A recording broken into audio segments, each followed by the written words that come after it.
I went ahead and created a file called random numbers, and this next section or this next video is going to be about how we can create random numbers in our programs. And you might be wondering, why do I need to create random numbers in my programs? And just to give you one example, we can look at this game of solitaire. You could see that the cards, when you first deal the game, are in a random order. And so that random order is generated by using a random number generator. Here's another example. We have Final Fantasy III, I believe, is this game here. And when you go ahead and attack a enemy, the game creates a random number between a certain range. Like, let's say you have a diamond tipped sword, and the game generates a random number between, let's say, 100 and 120 for when you attack. Like, if you do a good attack, it'll attack 120.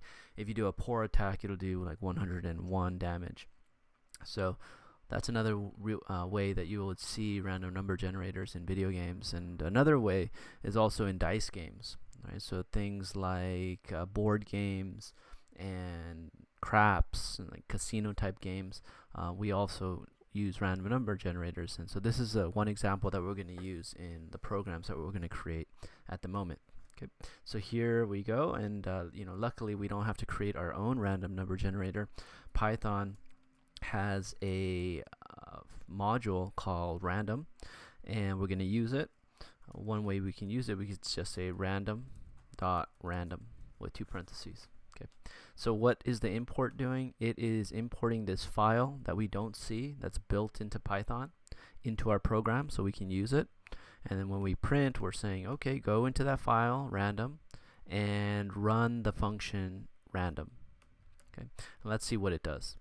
So I am going to click here, say run random numbers, and this is the output that it gives us back. Right, 0.201053 with a lot of decimal places. And to see exactly what random.random does, let's go ahead and put it inside of a for loop that runs 100 times, and maybe it becomes a little obvious what random does.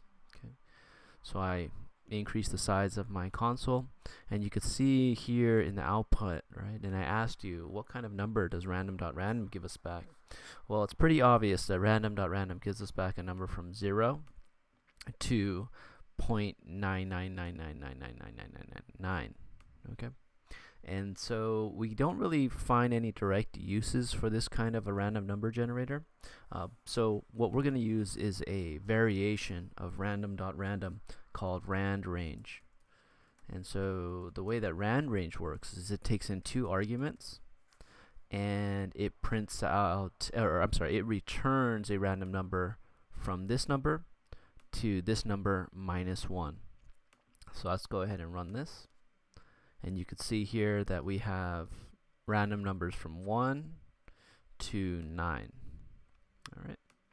And if I wanted random numbers from 1 to 10, I would need to increase this by 1. But because remember, randrange gives you a random number from this number, inclusive, meaning including this number, to this number here, exclusive, meaning not including 11.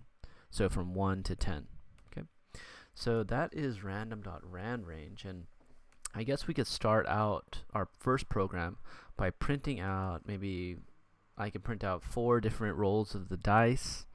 And what I want to do, instead of maybe printing it out directly, I can create a variable called dice1 is equal to random.randrange, and of course we go up to 6, 1 to 6, but since I want to include 6, I need to do random.randrange to 7.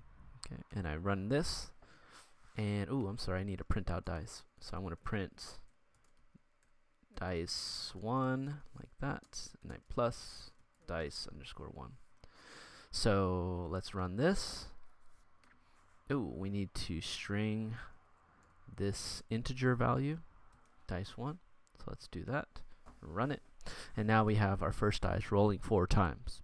Okay, now what about if I wanted to play with 2 dice? Right? What would I do? Well, I would add a second die with a second call to randrange, and I would want to print out the second die as well. So maybe I can just copy and paste this, put it here. I can get my dice2. Of course, I don't want to print out the same number, so I want to print out the variable dice2, and I'm going to run it, and we get this. Okay. Maybe I can also put a new line here, so we could separate the prints. Okay, so this is the output that we get here, right? And that's generally how the random.rand range works, so that we can create random numbers.